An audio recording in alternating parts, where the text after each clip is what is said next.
Parker Schnabel thought he had it all figured out. He had spent years building Dominion Creek into a $75 million operation. He had the maps, the crew, and the plan. Everything had been carefully plotted, and he believed that his claim was secure. He had invested hundreds of thousands of dollars into equipment, leases, and exploration, and he had designed a system that could produce massive amounts of gold. Dominion Creek wasn't just a piece of land. It was the backbone of Parker's entire operation, the source of his future, and the culmination of years of effort. He trusted that no one could just swoop in and take it from him. But Parker underestimated how powerful a single signature could be. While he was away filming in Fairbanks, Rick Ness quietly moved in. Rick had been gone from the Yukon for 2 years, and most people assumed he was done with mining, or maybe had walked away. No one expected him to return, much less to take over one of the most valuable claims in the region. But Rick didn't just return to dig. He returned with a plan, a calculated move that Parker never saw coming. Rick quietly refiled the Dominion Creek claim in his name. While Parker had the maps, equipment, and crew, Rick had something Parker did not: the legal paperwork that transferred ownership officially. The moment Parker returned, he realized that his empire had been taken from him without a single warning. When Parker's team arrived back at the creek, they were met with a shocking scene. Bright red signs had been hammered into the frozen ground along the claim boundaries. Each one carried bold letters indicating that Rick Ness had taken control of the site. Access was restricted, and Parker's machines sat idle. The hallways and staging areas his crew had spent years building were now off limits. The creek ran through land that no longer belonged to him. Parker realized instantly that this was not a mistake or a clerical error. It was a takeover. The man who had once vanished without a trace was now in control of the claim Parker had worked so hard to build. At first, people in the Yukon thought it was a joke. Rick had always been known for pranks, and some assumed this was just another one. Maybe it was a glitch in the mining office, a paperwork mistake, or someone playing tricks. But when Parker's legal team pulled the filings, the truth hit him like a hammer. The paperwork was real. Government approval had been verified, signatures confirmed, and Dominion Creek was officially in Rick Ness's name. The empire Parker built had been transferred while he was away, and the news spread like wildfire throughout Dawson and the surrounding areas. Locals were stunned. Some called it luck, while others whispered that it was revenge, a carefully planned scheme years in the making. For Parker, the feeling was betrayal. It wasn't just gold that had been taken, it was his future, his plans, and his hard work. Meanwhile, Rick Ness wasn't just taking over the claim for the sake of ownership. He had returned quietly, with no interviews, no statements, and no fanfare. He bought up small leftover leases near Dominion Creek that Parker had once used as staging areas. These plots of land seemed worthless at first, frozen mud with nothing to offer. But when combined, they formed a corridor leading straight into Dominion Creek's richest pay zone. It was clear that Rick wasn't guessing. He was aiming for the heart of Parker's operation. He had studied the maps, the previous work, and the terrain. Rick's moves were calculated and deliberate, and he had positioned himself perfectly to exploit Parker's absence.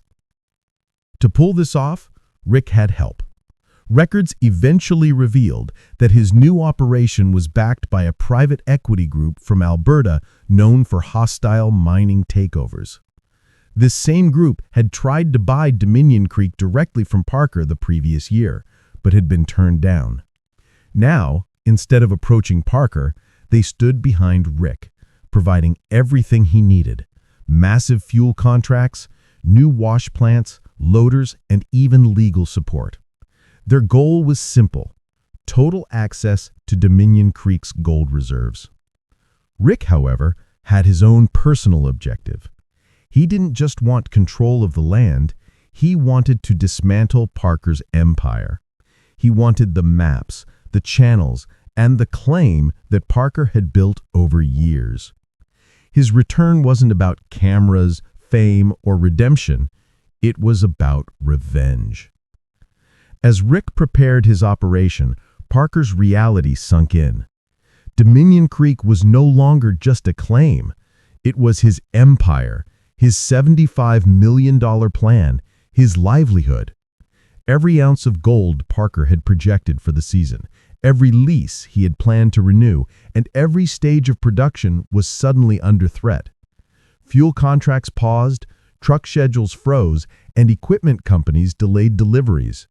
Discovery's cameras were halted. Parker was trapped, unable to continue operations while the legal fight unfolded. His crew was anxious, some members contemplating leaving for safer, more stable work. Even minor delays in mining operations could cost hundreds of thousands of dollars, and Parker was watching it all happen from a distance, powerless to stop it. Rick Ness, on the other hand, went public quietly. Without commentary or words, he posted videos online of gold being processed at Dominion Creek. The gold, wet and freshly panned, looked identical to Parker's samples. Analysts immediately recognized the geological layers visible in the footage matched the pay channels Parker had meticulously mapped over years. Rick didn't claim Dominion Creek by name, but the message was clear. He now controlled the richest part of Parker's discovery. Social media exploded with debate. Some claimed Rick had outsmarted the system legally. Others called it theft. The footage was undeniable, and Rick's calm presentation only fueled speculation. Parker's team reacted quickly. They considered going public, revealing survey maps, or even confronting Rick directly. But Parker knew that any legal fight would halt production and cost more gold. He understood that the Yukon's mining rules were strict. Possession of a valid claim deed meant everything, regardless of previous work. Parker's only choice was to gather evidence while minimizing further loss. Every hour off the claim meant more gold slipping away. The tension escalated when an anonymous whistleblower leaked Dominion Creek's complete geological data online. This included 3D scans, drill logs, yield projections, and heat maps of the richest zones. It was Parker's proprietary information, and now it was available to anyone who wanted it. Metadata confirmed that the leak came from Parker's former senior surveyor, now working for Rick Ness. Parker's entire operation, the secret knowledge he had spent years collecting, was exposed. Every ounce of gold, every mapped tunnel, every channel was now accessible to his rival. Parker decided to take action. He returned to Dominion Creek accompanied by a skeleton crew and began inspecting old tunnels he had mapped years ago. Among the collapsed and forgotten drift tunnels, he discovered something remarkable. One subchannel ran directly beneath the area Rick was currently mining. The timber was still intact, the tunnels sealed and undisturbed for decades. Drone cameras confirmed that the gold-bearing gravel Parker had previously mapped was exactly beneath Rick's claim. Parker finally had proof. Rick's operation was mining directly on top of the channels Parker had discovered and recorded years earlier. The evidence was clear, undeniable, and potentially decisive in legal battles. The discovery of the subchannel wasn't just a tactical win, it was a moral victory. Parker's legacy, the work he'd invested years into, was not lost. The maps and records of Dominion Creek demonstrated that Rick's legal claim, while technically valid, overlapped Parker's painstakingly surveyed and documented channels. Parker could now present irrefutable evidence in court, showing the origin of the gold and his prior knowledge of the pay zones. The battle was far from over, but Parker had regained some leverage. Even with this evidence, the situation remained complex. Rick had the backing of private equity, significant resources, and legal protection. Parker's operation had been disrupted, his crew morale shaken, and suppliers uncertain. Every decision carried high stakes. Parker had to move carefully, balancing the need for legal recourse with the necessity of continuing production where possible. The situation became as much a strategic game as it was a mining operation. As days passed, Parker and his crew began working late nights, mapping the subchannels, documenting every tunnel, and carefully surveying the creek bed. They had to act quietly, avoiding confrontation while gathering evidence. Every drill log, every core sample, every GPS reading was meticulously recorded. Parker knew that this documentation could secure not just Dominion Creek, but the integrity of his entire operation. The subchannel discovery became the centerpiece of his strategy, a hidden advantage that could turn the tide against Rick Ness. Meanwhile, Rick continued operations unabated. Videos of massive gold cleanouts flooded social media. Within a week, his team reportedly processed over 1,200 ounces, generating more than $2 million. The timing was prudent for Parker, as his sponsors wavered and fuel contracts stalled. Crew members received offers from Rick's operation, further threatening Parker's ability to maintain his workforce. The pressure on Parker was immense, both operationally and psychologically. He watched as gold moved steadily through another man's hands, the very resources he had fought to control. Despite the mounting challenges, Parker did not give up. He continued surveying old tunnels, examining maps, and preparing legal evidence. The subchannel running beneath Rick's claim was critical. It demonstrated that Parker had prior knowledge of the pay zones, the tunnels, and the gold-bearing gravel. This knowledge could not be ignored, and it became the foundation for Parker's legal strategy. It also provided insight into Rick's operation. By understanding the tunnels, Parker could anticipate the areas Rick would focus on and plan countermeasures. The legal battle intensified. Parker's team filed emergency injunctions, alleging fraudulent filings, data theft, and unlawful access. Rick's side countered with valid, government-stamped deeds, leaving the courts to navigate a complex web of prior work, legal claims, and technical mining evidence. The dispute highlighted how, in the Yukon, paperwork could outweigh years of practical effort. Parker's expertise, maps, and experience were invaluable, but the legal system and Rick's strategic maneuvers made the situation precarious for Parker. Moves had shifted control of the surface claim. Parker also had to manage his crew, suppliers, and investors. Fuel shipments were delayed, equipment renewals were paused, and morale was low. Every day spent in dispute meant lost production and lost gold. Yet, Parker remained focused on the long-term picture. He knew that once the legal and technical evidence was fully presented, he could regain control of the claim or at least secure recognition of his prior work. This required patience, careful documentation, and strategic planning. As weeks turned into months, the tension between Parker and Rick persisted. Each move by Rick, whether it was mining, posting videos online, or consolidating equipment, was met with calculated observation by Parker. He monitored social media, tracked operations, and continued surveying the subchannels.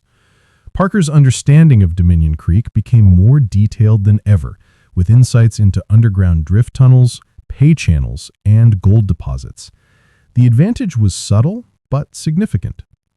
The story of Dominion Creek illustrates the complexity of mining operations in the Yukon. It's not just about finding gold. It's about claims, legal filings, strategy, and resource management. Parker's experience shows that even a well-planned empire can be disrupted by paperwork, legal maneuverings, and calculated rivals. Rick Ness's return demonstrated the power of preparation, alliances, and timing. Together, these events revealed the delicate balance between physical work and strategic planning in the goldfields. Parker's journey also highlights the resilience required in high-stakes mining. Despite losing control of Dominion Creek, facing public exposure of proprietary data, and seeing gold extracted by another, he continued to gather evidence, protect his knowledge, and plan his next moves. The discovery of the subchannel was not just a tactical victory, it was a symbol of persistence, proving that knowledge, preparation, and careful observation could challenge even the most powerful adversaries. Even with the legal and operational uncertainty, Parker maintained focus on the gold. The subchannel provided a clear path for potential recovery of the claim or at least securing recognition of his work. Parker's attention to detail, understanding of the geologic patterns, and careful mapping allowed him to anticipate operations, monitor Rick's activities, and plan responses. This demonstrates the importance of both mining strategy and technical expertise. Of combining technical expertise with strategic thinking in high-stakes mining environments. As the conflict unfolded, Parker faced difficult decisions about risk, crew management, and public perception. Every action had consequences, from legal filings to operational adjustments. Parker had to balance immediate production needs with long-term strategy, ensuring that his knowledge of Dominion Creek remained protected while the legal battle continued. The stakes were enormous, with millions of dollars and years of work on the line. The story also underscores the impact of technology and information in modern mining. The leak of Dominion Creek's geological data shifted the landscape, giving Rick Ness an advantage while creating challenges for Parker. The use of drones, 3D scans, and digital maps became essential for monitoring operations, documenting evidence, and maintaining strategic awareness.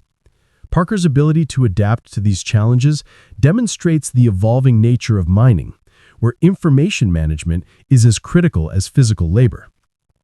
In the end, Parker's experience at Dominion Creek is a lesson in resilience, strategy, and the unpredictability of high-stakes operations. Losing control of a claim does not mean losing the knowledge, experience, or ability to fight back.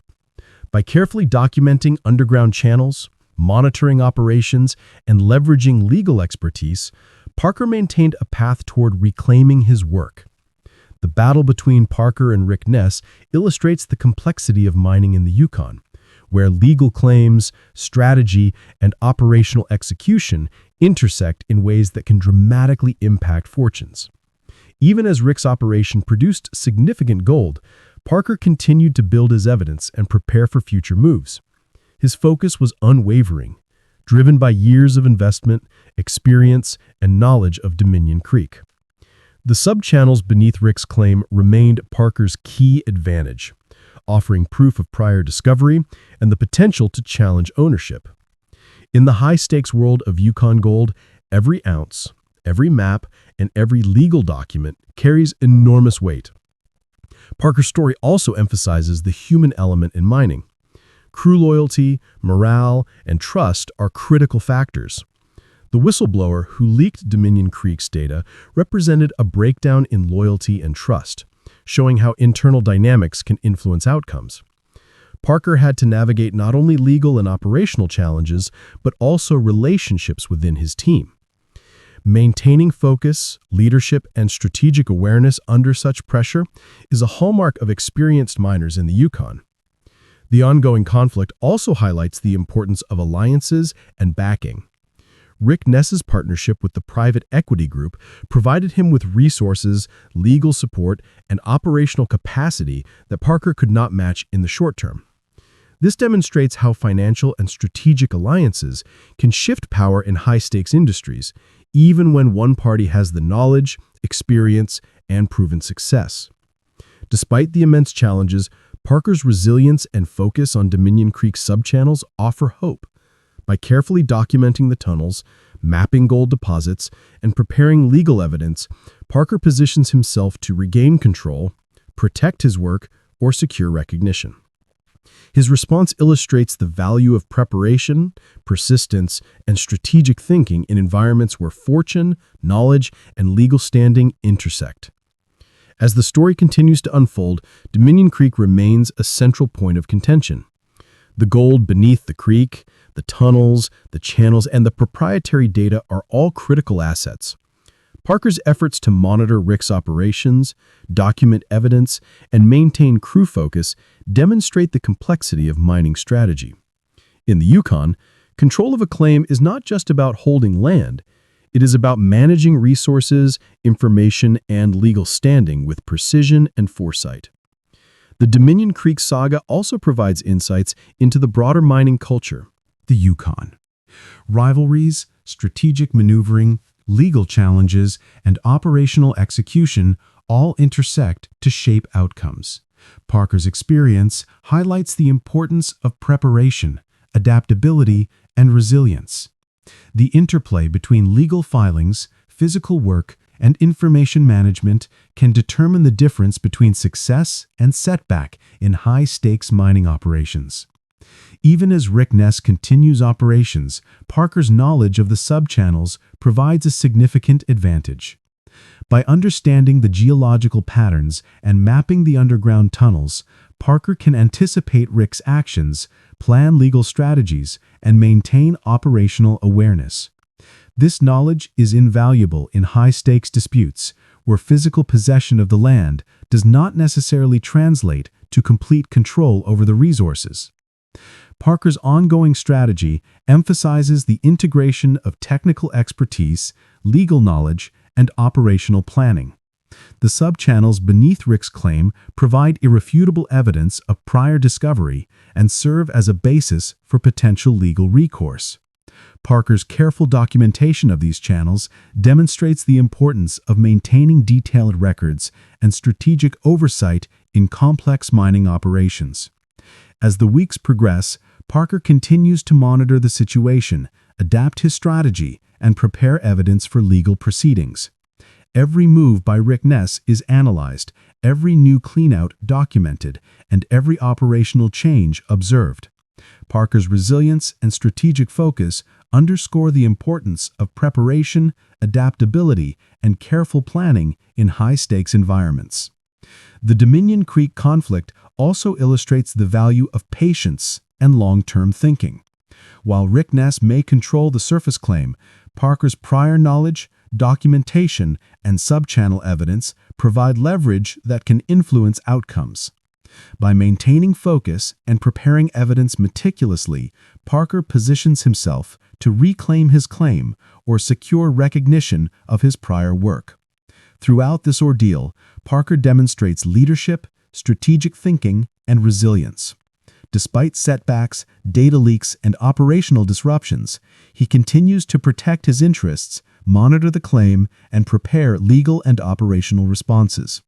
This combination of skill, persistence, and foresight is essential for success in high-stakes mining operations, where fortunes can be won or lost in a matter of days. The conflict between Parker Schnabel and Rick Ness is a dramatic example of how strategy, legal maneuvering, and operational execution intersect in the mining industry.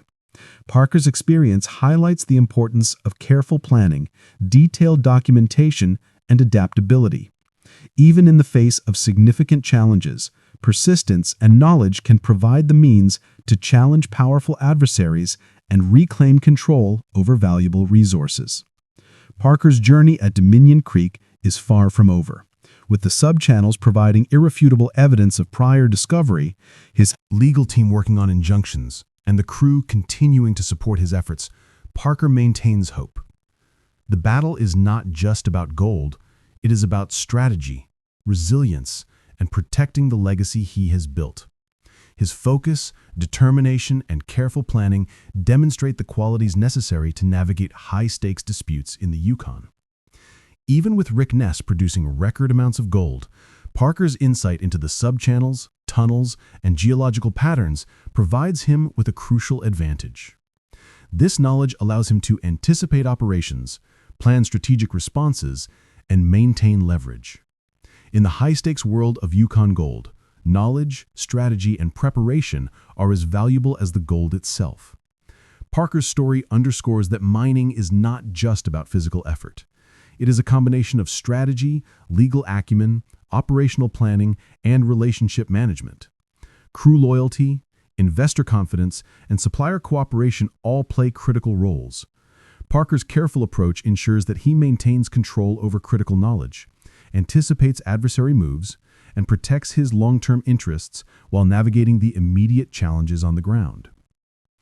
Every decision Parker made had to balance the short-term need to protect his crew and operations with the long-term goal of reclaiming control over Dominion Creek.